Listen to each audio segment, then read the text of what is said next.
All right, let's bring back former CIA operative Mike Baker with us. A lot of details to go over. First of all, the takedown. 10:08 local time is when the shooting began. It went on for about 9 minutes before apparently they were able to pinpoint exactly where it was coming from, knock on the door, and somehow that confrontation ended up with the shooter's death. 9 minutes, despite all the carnage that was done in those 9 minutes, seems relatively quick. Am I wrong? No, you're absolutely right. And when these things kick off, it's complete chaos, as a lot of the video that people have been watching shows.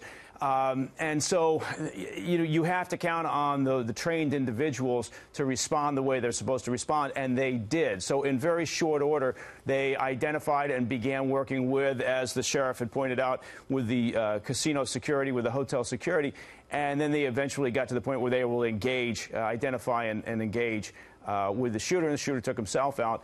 But getting up to that hotel room was critical because the amount of ammunition, the fact that the shooter had planned this, Paddock had planned this, he had picked his time, his location, his target, and he basically just had a kill zone mapped out. So if they had taken more time, just imagine the extent of the carnage that we could have been officers acting on their own initiative rather than getting together. That would have taken time. When the time during which people are being slaughtered, you don't have that time to organize. You have to go in, take your own initiative, right? And that's a very important point. And I think what Sheriff Lombardo there in Las Vegas did very well was he explained, I think, to the public exactly how complex, how difficult investigations can be. But also he talked about tactics and the evolving tactics of engaging an active shooter. And that has changed over the years, as he implied.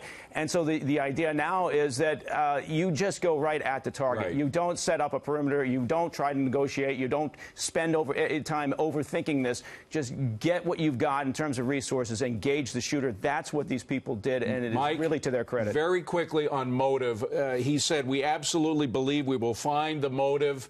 He was asked whether this person could be radicalized. He said they're leaving that open.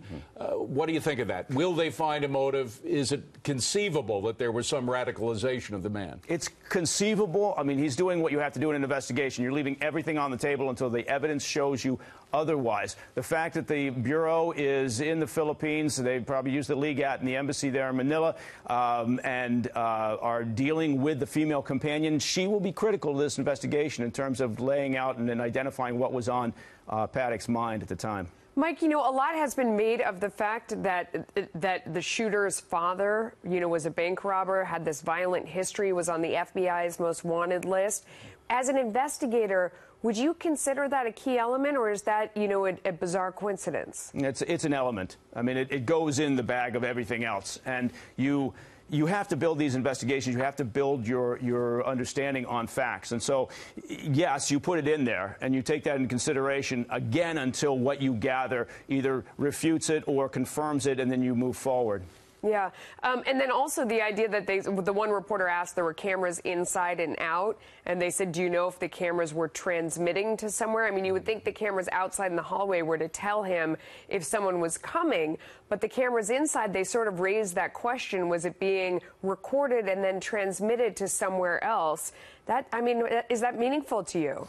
Well, it's meaningful in the sense that it shows yet again just how much thought went into this process. Now, camera systems are available at any electronic shop or Amazon, wherever you want to get them, and they're very simple, and you don't need a lot of technical know-how. But my guess is that the sheriff is correct. He was using those cameras to identify when the police rocked up on his site. Mike, I don't want to embroil you in a gun control debate, but the fact is this guy had no record that would have disqualified him in any state from buying a gun. Doesn't that mitigate against more gun laws?